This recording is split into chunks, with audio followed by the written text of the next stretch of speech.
ವೀಕ್ಷಕರೇ ನಮಸ್ಕಾರ. ವಿಕ್ರಮ್ ವಿಶೇಷ ಕಾರ್ಯಕ್ರಮಕ್ಕೆ ಸ್ವಾಗತ. ನಾನು ಅಕ್ಷಯ್ ಯಾತ್ರೆ. ವೀಕ್ಷಕರೇ, ನೀವೆಲ್ಲರೂ ಕೇಳಿರ್ಬೋದು, ಕೋವಿಡ್ ಶೀಲ್ಡ್ ಬಗ್ಗೆ ಇತ್ತೀಚಿನ ದಿನಗಳಲ್ಲಿ ಸೋಷಿಯಲ್ ಮೀಡಿಯಾದಲ್ಲಿ ತುಂಬಾ ನೆಗೆಟಿವ್ ನ್ಯೂಸ್ಗಳು ಹರಡ್ತಾರೆ. ಅಂದ್ರೆ ಕೋವಿಡ್ ಶೀಲ್ಡ್ ತಗೊಂಡಿರೋರೆಲ್ಲ ತುಂಬಾ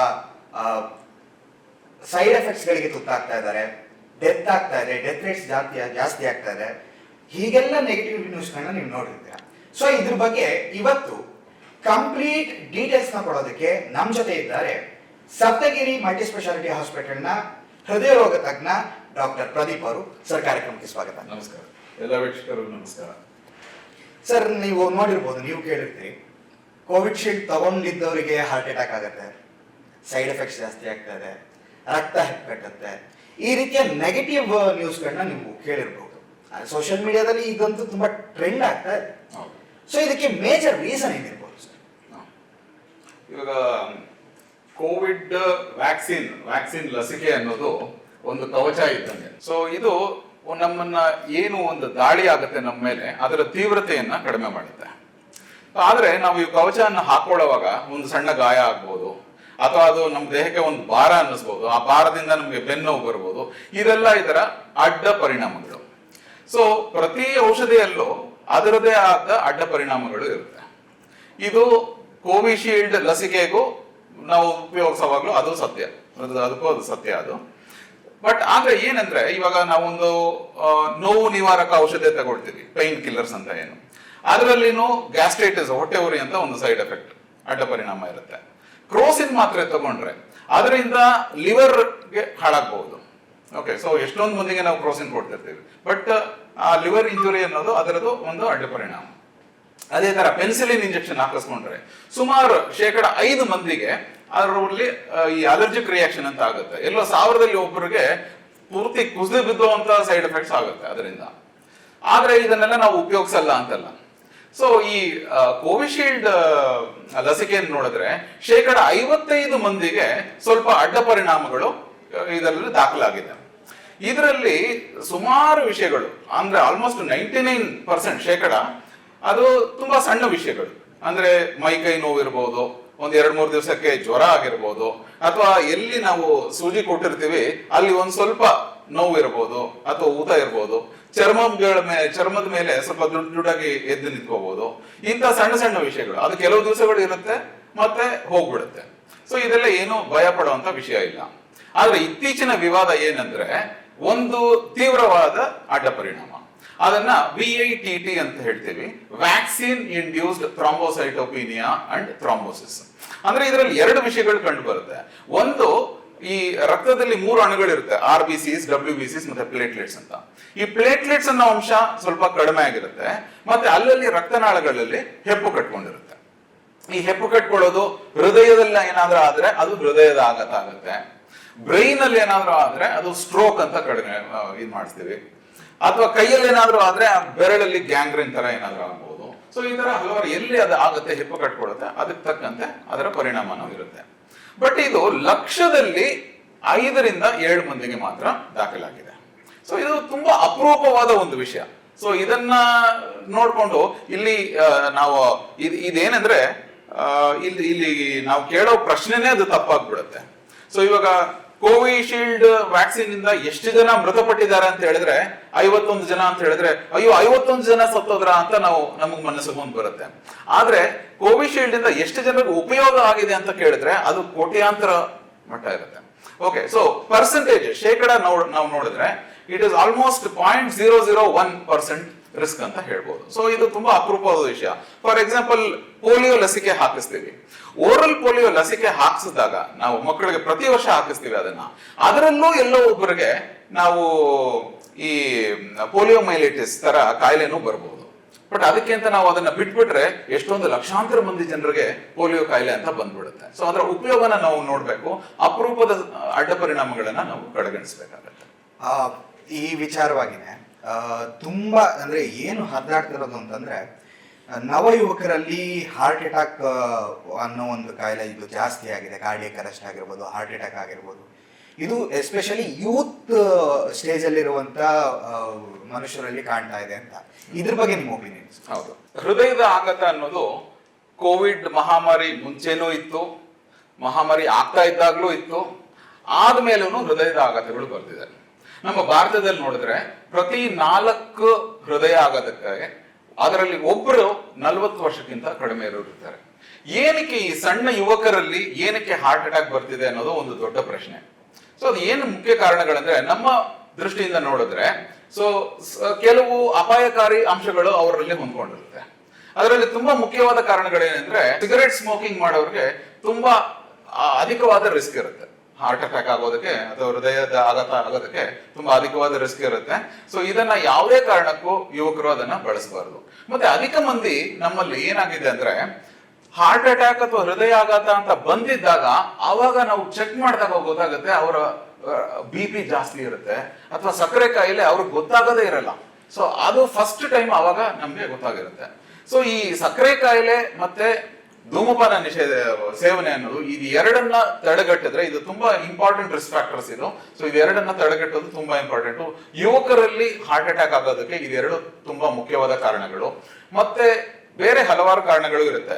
ಸೊ ಮೊದಲೆಲ್ಲ ನಾವು ನಮ್ಮ ಆಹಾರ ಸೇವನೆ ಏನಿರುತ್ತೆ, ಸೊ ನಾವು ಪೌಷ್ಟಿಕ ಆಹಾರವನ್ನು ಬಳಸ್ತಿದ್ವಿ, ಮನೇಲೇ ಊಟ ಮಾಡ್ತಿದ್ವಿ. ಇವಾಗ ಮನೇಲಿ ಊಟ ಮಾಡೋದೇ ಅಪರೂಪವಾಗ್ಬಿಟ್ಟಿದೆ. ಸೊ ಝೊಮ್ಯಾಟೊ ಇದೆ, ಸ್ವಿಗ್ಗಿ ಇದೆ, ಸೊ ಪಿಜ್ಜಾ, ಬರ್ಗರ್. ಸೊ ನಾವು ನೀರು ಕುಡಿಯೋದಕ್ಕಿಂತ ಪೆಪ್ಸಿ, ಕೋಕೋ ಕೋಲಾ ಕುಡಿಯೋದೇ ಜಾಸ್ತಿ ಆಗ್ಬಿಟ್ಟಿದೆ. ಸೊ ಇದರಿಂದ ಏನಾಗುತ್ತೆ ಅಂದ್ರೆ, ಸೊ ನಮ್ಮ ದೇಹಕ್ಕೆ ಹಲವಾರು ತರದ ಟಾಕ್ಸಿನ್ಸ್ ಅಥವಾ ಕೆಟ್ಟ ಪದಾರ್ಥಗಳು ನಮ್ಮ ದೇಹದೊಳಗೆ ಹೋಗುತ್ತೆ. ಇದು ಕೆಲವು ಸಲ ಕಾರಣ ಇರಬಹುದು. ಜೊತೆಗೆ ಒಬಿಸಿಟಿ, ಸೊ ಬೊಜ್ಜು ಜಾಸ್ತಿ ಇರೋದು, ಸೊ ದಪ್ಪ ಇರೋದು ಇವಾಗ ತುಂಬಾ ತುಂಬಾ ಕಾಮನ್ ಆಗ್ಬಿಟ್ಟಿದೆ ಇವಾಗ. ಸೊ ಫಿಸಿಕಲ್ ಆಕ್ಟಿವಿಟಿ ಅನ್ನೋದಿರಲ್ಲ. ನಾವು ಸಣ್ಣವರಾಗಿದ್ದಾಗ ಸ್ಕೂಲ್ಗೆ, ಕಾಲೇಜ್ಗೆ ಹೋಗ್ಬೇಕಂದ್ರೆ ಸೈಕಲ್ ತುಳ್ಕೊಂಡೇ ಹೋಗ್ತಿದ್ವಿ. ಬಟ್ ಇವಾಗ ಅಷ್ಟು ದೂರ ಹೋಗ್ಬೇಕಂದ್ರೆ ನಾವು ಬೈಕ್ ಅಥವಾ ಕಾರಲ್ಲೇ ಹೋಗ್ತೀವಿ. ಸೊ ಈ ಫಿಸಿಕಲ್ ಇನ್ಆಕ್ಟಿವಿಟಿ ಅಥವಾ ಜಡಲ್ ಜೀವಶೈಲಿ ಅಂತ ಏನ್ ಹೇಳ್ತೀವಿ, ಸಿಡೆಂಟರಿ ಲೈಫ್ ಸ್ಟೈಲ್ ಅಂತ ಏನ್ ಹೇಳ್ತೀವಿ, ಇದು ಕೆಲವು ಮುಖ್ಯ ಕಾರಣಗಳು ಸಣ್ಣ ವಯಸ್ಸಿನಲ್ಲಿ ಹೃದಯದ ಆಘಾತ ಆಗೋದಕ್ಕೆ. ಅದು ಬಿಟ್ರೆ ಸೈಕಲಾಜಿಕಲ್ ಸ್ಟ್ರೆಸ್. ಸೊ ಏನು ನಾವು ಸ್ಟ್ರೆಸ್, ಸೈಕಲಾಜಿಕಲ್ ನಾವು ಟೆನ್ಷನ್ಸ್ ಅಂತ ಏನ್ ಹೇಳ್ತೀವಿ, ಆತಂಕಗಳಿರುತ್ತೆ, ಕೆಲಸದ ಮೇಲೆ ತುಂಬಾ ಸ್ಟ್ರೆಸ್ ಇರುತ್ತೆ. ಈ ಸ್ಟ್ರೆಸ್ ಇಂದಾನು ಅದು ಒಂದು ಮುಖ್ಯವಾದ ಕಾರಣ. Next screen time. ಸೊ ನೆನ್ನೆ ಇದ್ರ ಬಗ್ಗೆ ಮಾತಾಡ್ತಿದ್ವಿ, ನೆನ್ನೆ ವರ್ಲ್ಡ್ ಲಿಪಿಡ್ ಡೇ ಅಂತ ಅದ್ರ ಬಗ್ಗೆ ಮಾತಾಡ್ತಿದ್ವಿ. ಸೊ ನಾವು it is called sitting is the new smoking. ಅಂದ್ರೆ ಸುಮ್ನೆ ಕೂತಿರೋದು ತಪ್ಪು. ಸೊ ಸುಮ್ನೆ ಕೂತಿದ್ರೆ ಏನು ಕಾಯಿಲೆಗಳು ಬರಲ್ಲ ಅಂತಲ್ಲ. ಸೊ ಸಿಟ್ಟಿಂಗ್, ಸುಮ್ನೆ ಒಂದು ಅರ್ಧ ಮುಕ್ಕಾಲು ಗಂಟೆ ಕೂತಿದ್ರೆ ಅದು ಧೂಮಪಾನ ಸೇವನೆಗೆ ಅದು ಆಲ್ಮೋಸ್ಟ್ ಈಕ್ವಲ್ ಇದ್ದಂಗೆ. ಸೊ ಸುಮ್ನೆ ಕೂತಿರೋದು ತಪ್ಪು. ಅರ್ಧ ಮುಕ್ಕಾಲು ಗಂಟೆ ಆದ್ಮೇಲೆ ಎದ್ದು ಓಡಾಡಬೇಕು, ಸ್ವಲ್ಪ ವಾಕಿಂಗ್ ಅದೆಲ್ಲ ಮಾಡಬೇಕು. ಸೊ ನೆಕ್ಸ್ಟ್ ವಿಷಯ ಏನಂದ್ರೆ mobile screen time. Okay, so ಇವಾಗ ಮೊಬೈಲ್ ಅನ್ನ ನಾವು ಎಲ್ಲಾ ಕಡೆ ಎತ್ಕೊಂಡು ಹೋಗಿರ್ತೀವಿ. ಸೊ ಸ್ನಾನ ಮಾಡುವಾಗ ಮೊಬೈಲ್ ನಮ್ ಜೊತೆ ಇರುತ್ತೆ, ಮಲಗುವಾಗ ನಮ್ ಜೊತೆ ಇರುತ್ತೆ, ಟಾಯ್ಲೆಟ್ ಅಲ್ಲೂ ಇರುತ್ತೆ. ಅದ್ರಲ್ಲಿ ಎಷ್ಟು ಬ್ಯಾಕ್ಟೀರಿಯಾಗಳಿರುತ್ತೆ, ವೈರಸ್ಗಳಿರುತ್ತೆ, ಯಾರಿಗೂ ಗೊತ್ತಿಲ್ಲ. ಸೊ ಈ ಮೊಬೈಲ್ ಏನನ್ನ ಆಗುತ್ತಂದ್ರೆ, ನಾವು ಅದನ್ನ ನೋಡ್ತಾ ಇದ್ರೆ ಅದು ನಮ್ಗೆ ಜಾಸ್ತಿ ಕ್ಯೂರಿಯಾಸಿಟಿನ ಕ್ರಿಯೇಟ್ ಮಾಡುತ್ತೆ. ಸೊ ನಾವು ಅದನ್ನ ರಾತ್ರಿ 10 ಗಂಟೆ, 12 ಗಂಟೆ, 1 ಗಂಟೆವರೆಗೂ ಮೊಬೈಲೇ ನೋಡ್ತಿರ್ತೀವಿ. ಬೆಳಗ್ಗೆ ಇದ್ರೆ ಕೆಲವು ಸಲ ಟಿವಿ ನೋಡ್ತೀವಿ. ಬೆಳಗ್ಗೆ ಎದ್ದ ಕೂಡಲೇ ನಾವು ಫಸ್ಟ್ ನೋಡೋದು ಮೊಬೈಲು, ರಾತ್ರಿ ಮಲಗೋಕ್ ಮುಂಚೆ ನೋಡೋದು ಮೊಬೈಲು. ಸೊ ಇದರಿಂದ ಏನಾಗುತ್ತೆ ಅಂದ್ರೆ ನಮ್ಮ ನಿದ್ರೆ ಟೈಮ್ ಏನಿರುತ್ತೆ ಅದು ಕಡಿಮೆ ಆಗುತ್ತೆ. ನಿದ್ರೆ ಅನ್ನೋದು ಮನುಷ್ಯನಿಗೆ ತುಂಬಾ ಇಂಪಾರ್ಟೆಂಟ್. ಸೊ ಆ ನಿದ್ರೆ 7 ಗಂಟೆ ಕಾಲ ನಾವು ನಿದ್ದೆ ಮಾಡುವಾಗ ಹಲವಾರು ತರದ ನಮ್ಮ ದೇಹನ ರೆಜ್ಯುನೇಟ್ ಮಾಡ್ದಂಗೆ. ಸೊ ಅದು ಇಲ್ಲ ಅಂದ್ರೆ ಹಲವಾರು ತರದ ಪ್ರಾಬ್ಲಮ್ಗಳನ್ನ ಆಹ್ವಾನ ಮಾಡ್ದಂಗೆ. ಸೊ ಹೃದಯದ ತೊಂದರೆಗಳು ಅದರಿಂದ ಬರೋ ಸಾಧ್ಯತೆಗಳಿರುತ್ತೆ. ಸಣ್ಣ ಯುವಕರಲ್ಲಿ ಇದು ಏನಕ್ಕೆ ಹೃದಯದ ಆಘಾತಗಳಾಗ್ತಿದೆ ಅಂದ್ರೆ ಇದೆಲ್ಲ ತುಂಬಾ ಮುಖ್ಯ ಕಾರಣಗಳು. ಸೊ ಇವಾಗ ನೆಕ್ಸ್ಟ್ ವಿಷಯಕ್ಕೆ ಬರೋಣ. ಸೊ ಇವಾಗ ಕೋವಿಡ್ ಟೈಮ್ ನಲ್ಲಿ, ಸೊ ಕೋವಿಡ್ ಮಹಾಮಾರಿ ಆಗ್ತಾ ಇದ್ದಂಗೆ ನಮ್ಮ ವೈದ್ಯರ ಇದರಲ್ಲಿ ಕಂಡು ಬಂದಿದ್ದ ವಿಷಯ ಏನಂದ್ರೆ, ಕೋವಿಡ್ ಬಂದಿರೋ ಪೇಷಂಟ್ನು ಅವರ ಸಾಯೋಕೆ ಒಂದು ಮುಖ್ಯವಾದ ಕಾರಣ ಅಂದ್ರೆ ಹಾರ್ಟ್ ಸಂಬಂಧಪಟ್ಟ ವಿಷಯಗಳು, ಹೃದಯದ ಆಘಾತ ಒಂದು ಮುಖ್ಯ ಕಾರಣವಾಗಿತ್ತು. ಅದಕ್ಕೆ ನಾವ್ ಏನ್ ಮಾಡ್ತಿದ್ವಿ ಅಂದ್ರೆ, ಯಾವಾಗ ಒಂದು ಕೋವಿಡ್ ಪೇಷಂಟ್ ಸ್ವಲ್ಪ ಸಿಕ್ಕಾಗ್ತಾರೆ ಅವ್ರಿಗೆ 2 ತರದ ಮೆಡಿಸಿನ್ ಗಳನ್ನ ಕೊಡ್ತಿದ್ವಿ. ಒಂದು ಬ್ಲಡ್ ಥಿನ್ನಿಂಗ್ ಮೆಡಿಸಿನ್ಸ್, ರಕ್ತನ ತೆಳು ಮಾಡುವಂತ ಮೆಡಿಸಿನ್ಸ್, ಆಸ್ಪಿರಿನ್, ಕ್ಲೋಪಿಡೋಗ್ರಲ್ ಅಂತ, ಅದನ್ನ ಪ್ರತಿಯೊಂದು ಕೋವಿಡ್ ಪೇಷಂಟ್ಸ್ಗೂ ಕೊಟ್ಟಿದ್ದೀವಿ. ಅಥವಾ ಕೆಲವರಿಗೆ ಈ ಬ್ಲಡ್ ಥಿನ್ನರ್ಸ್ ಅಂತ ಇನ್ನೊಂದು ಬರುತ್ತೆ, ಅಸಿಟ್ರೋಮ್ ಅಂತ ಬರುತ್ತೆ, ಅಥವಾ ರೆವರಾಕ್ಸೆಬಾನ್ ಅಂತ ಬರುತ್ತೆ.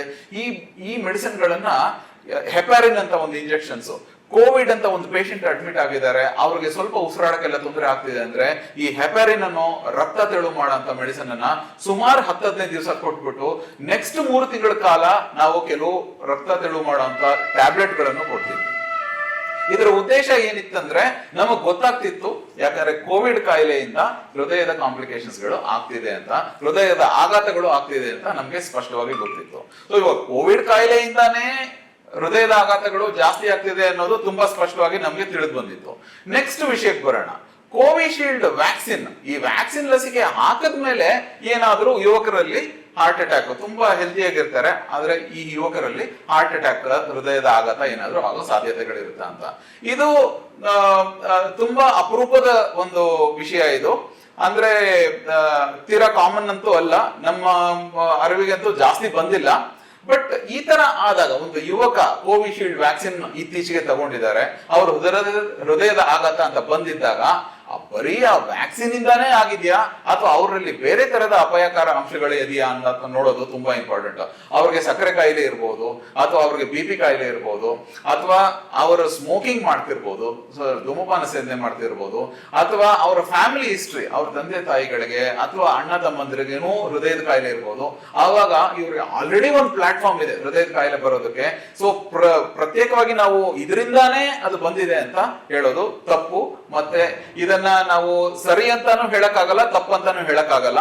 ಬಟ್ ಇದನ್ನ ಸೆನ್ಸೇಷನಲೈಸ್ ಮಾಡೋ ಅವಶ್ಯಕತೆ ಇಲ್ಲ. ಇಂಥ ಸಂದರ್ಭಗಳಲ್ಲಿ ಇದನ್ನ ವೈಜ್ಞಾನಿಕವಾಗಿ ಅದರ ತನಿಖೆ ಮಾಡಿಸಬೇಕು, ಪರಿಶೋಧನೆ ಮಾಡಬೇಕು. ಅದರಲ್ಲಿ ಸ್ಪಷ್ಟವಾಗಿ ಬೇರೆ ಯಾವುದೂ ಕಾರಣ ಇಲ್ಲ, ಬೇರೆ ಯಾವುದೋ ರಿಸ್ಕ್ ಫ್ಯಾಕ್ಟರ್ಸ್, ಅಪಾಯಕಾರ ಅಂಶ ಇಲ್ಲ, ಬರೀ ಈ ವ್ಯಾಕ್ಸಿನ್ ಮಾತ್ರ ತಗೊಂಡಿದ್ದಾರೆ ಅಂದ್ರೆ ಅವಾಗ ಮಾತ್ರ ಇದಕ್ಕೆ ನಾವು ಹೋಲಿಸೋದಕ್ಕೆ ಸಾಧ್ಯ. ಇಲ್ದಿದ್ರೆ ಅದರ ಮೇಲೆ ಆರೋಪ ಹೊರಿಸೋದು ಅದು ತಪ್ಪಾಗುತ್ತೆ. ಸರ್, ನಿಮಗೆ ಗೊತ್ತು, India is the most populated nation in the world. 140 ಕೋಟಿ ಜನಸಂಖ್ಯೆ. ಈ ದೇಶದ ಅಷ್ಟೂ ನಾಗರಿಕರಿಗೆ ಭಾರತ ಸರ್ಕಾರ ಲಸಿಕೆಯನ್ನು ಕೊಡು, ಅದು ಉಚಿತವಾಗಿ ಲಸಿಕೆಯನ್ನು ಕೊಡು. ಈ ಕೋವಿಶೀಲ್ಡ್ ಇಂದ ಅಥವಾ ಕೋವಿಶೀಲ್ಡ್ ತಗೊಂಡವರಲ್ಲಿ ಏನೇನು ಲಾಭಗಳಾಗಿದೆ, ಅಂದ್ರೆ ಆ ಜನರಿಗೆ ಏನೇನು ಲಾಭಗಳಾಗಿದೆ, ಹಾಗೂ ಸರ್ಕಾರ ಇದನ್ನ ಹೇಗೆ ಅಶ್ಯೂರ್ ಮಾಡಿದೆ ಈ ಲಾಭಗಳ? ಓಕೆ, ಸೊ ಇದನ್ನ ನಾನು ಸಂಶಯವಿಲ್ಲದೆ ನಿಷ್ಪಕ್ಷವಾಗಿ ಆತ್ಮವಿಶ್ವಾಸದಿಂದ ಹೇಳ್ಬೋದು. ಕೋಟ್ಯಾಂತರ ಜನರಿಗೆ ಈ ಕೋವಿಶೀಲ್ಡ್ ವ್ಯಾಕ್ಸಿನ್ ಭಾರತದಲ್ಲಿ ಆಕ್ಚುಲಿ ಕೋವಿಶೀಲ್ಡ್ ವ್ಯಾಕ್ಸಿನ್ ತುಂಬಾ ಅಧಿಕವಾಗಿ ಬೆಳೆಸಿದ್ದು. ನೆಕ್ಸ್ಟ್ ಕೋವ್ಯಾಕ್ಸಿನ್ ಆಗಿತ್ತು.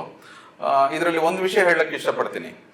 ಫೈಸರ್ ಅವ್ರ ಕಂಪನಿಯವರು ಅಮೆರಿಕನಲ್ಲಿ ಒಂದು ವ್ಯಾಕ್ಸಿನ್ ಅನ್ನ ತರಿಸಿರ್ತಾರೆ. ಮಾಡರ್ನಾ ಅಂತ ಇನ್ನೊಂದು ವ್ಯಾಕ್ಸಿನ್ ಇರುತ್ತೆ.